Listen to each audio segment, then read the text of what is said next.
আরেকটা আছে কি রেট, এটা কি বলেন তো? এটা হচ্ছে যারা ভাড়া দিতে চায় সব করে দিচ্ছে, তার মানে এক পক্ষ ভাড়া দিবে, তারপর পরবর্তী আলোচনা করলে আমার এই জায়গায় গিয়ে এই জন্য খুব খেয়াল করতে হবে। আসেন এবার আসেন, এই যে ভাড়া দেওয়া নেওয়ার মাঝখানে আমরা একটা ইয়ে রেখেছি, সেটা কি বলতো? আমরা তারা উদ্যুক্ত হয়েছি। উদ্যোক্তাদের জন্য আমাদের কতগুলো ইনকামের ব্যবস্থা আছে জানেন তো না? পেয়েছেন না? আমি এগুলো জাস্ট হাইলাইট করে তুলেছি। 5 ধরনের ইনকাম, 1 ধরনের সুবিধা, টোটাল মিলে কয় ধরনের?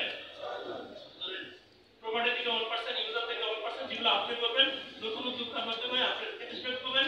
গ্লোবাল কমিশন ধরে সারা পৃথিবীর অ্যাপসের মাধ্যমে যে ভাড়া হবে 1.5%, এবং সবাইকে দিলে উদ্যোক্তা পাবে কি সেগুলো সার্ভিস প্রোভাইডার কি হয় 800 টাকা। এভাবে আমরা উদ্যোক্তাদের জন্য দিচ্ছি। এবার আসেন এই যে ক্লাব কমিশনগুলো কিভাবে, এটা কালকে দেখাইছে। এই টাকাটা আমরা কয়টি ক্লাবে ভাগ করি রিভিউ করতেছি, কারণ আমার পরবর্তী আলোচনা এটার সাথে কি আছে সম্পর্ক আছে। এরপর আসেন আমরা এই ক্লাব কমিশন কত টাকা একটু করে দেখাবো পেয়েছি। এরপর আসেন hotel resort apartment share of convention hall transport booking বাবদ আমাদের কিন্তু মূল উদ্দেশ্য কিন্তু এটা। হ্যালো, আমাদের মূল আলটিমেটলি এই উদ্যোগটা দেখছেন, উদ্যোগটার মাধ্যমে আমরা কোন দিকে যাচ্ছি? Global sense. কারণ এই উদ্যোগটারা কি করে? ইউজার তৈরি করে আর প্রপার্টি রেজিস্ট্রেশন করে।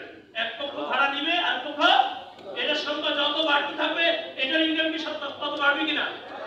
তার মানে এই জায়গাটাই হচ্ছে আমাদের মূল ফোকাস। আলটিমেট আমরা কিন্তু উদ্যোগটা তৈরি করছি না, আলটিমেট আমরা কিন্তু এই জায়গায় একটা সময় আপনারা এখান থেকে একটা হিউজ ইনকাম পাবেন। মানে এই হিউজ ইনকামটার জন্য আমাদের ভূমিকা থাকা দরকার আছে কিনা? আচ্ছা, এই বুকিং এর ক্ষেত্রে আমরা কি ভূমিকা রাখতে পারি আমি একটু আপনাদের সাথে একটু শেয়ার করতে চাই। এই জায়গাটা আমি একটু ফোকাস করতে চাই। আলটিমেট বিজনেস কিন্তু এটা। সবাই ওদিকে দেখছেন এই যে হলরের লোকগুলো, এই লোকগুলো কিন্তু লোক না, এরা হচ্ছে একজন ইউজার। এরা একজন লোক না, এরা কিন্তু কি একজন প্রপার্টি ওনার তৈরি করতেছে। তার মানে যত বেশি প্রপার্টি ইউজার আসবে তত বেশি কি হবে